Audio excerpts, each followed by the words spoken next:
নবম pay scale ৩ ধাপে যদি বাস্তবায়িত হয় এবং ৩ ধাপের প্রথম ধাপে যদি ৫০% বেসিক বাস্তবায়ন হয় আর সেখান থেকে যদি আবার ১৫% বিশেষ ভাতা প্রত্যাহার করা হয়, তাহলে ৩৫%-এ একজন কর্মচারীর যে বেতন বাড়বে তাতে তাদের এক সপ্তাহেরও বাজার হবে না।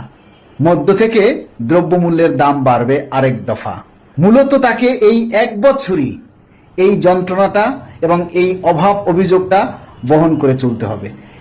দ্বিতীয় ধাপে ১ বছর পর যখন আবার ১০০% বাস্তবায়ন করা হবে, মূলত আমাদের বেসিক বাস্তবায়ন হবে ৮৫%, কারণ ১০০ ভাগ বেতন থেকে ১৫% কিন্তু আগেই প্রত্যাহার করা হচ্ছে। সুতরাং ১০০ ভাগ বেসিক বাস্তবায়ন হলেও কিন্তু আমরা মূলত পাচ্ছি ৮৫%।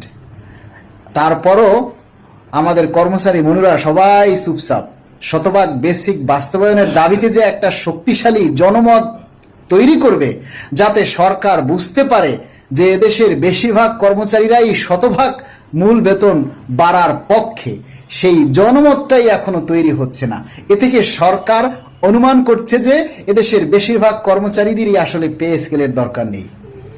শুধু এই কল্যাণ সমিতির চাপাচাপির কারণে ৫০% বাস্তবায়ন হচ্ছে, কেননা তারা ছাড়া আর কেউ কথা বলে না। পে স্কেল শুধু এই কল্যাণ সমিতির লোকজনেরই দরকার, আর কারো দরকার নেই। আর তাই সবাই ঘরে চুপ মেরে বসে আছেন যে সরকার যা দেয় তাতেই খুশি।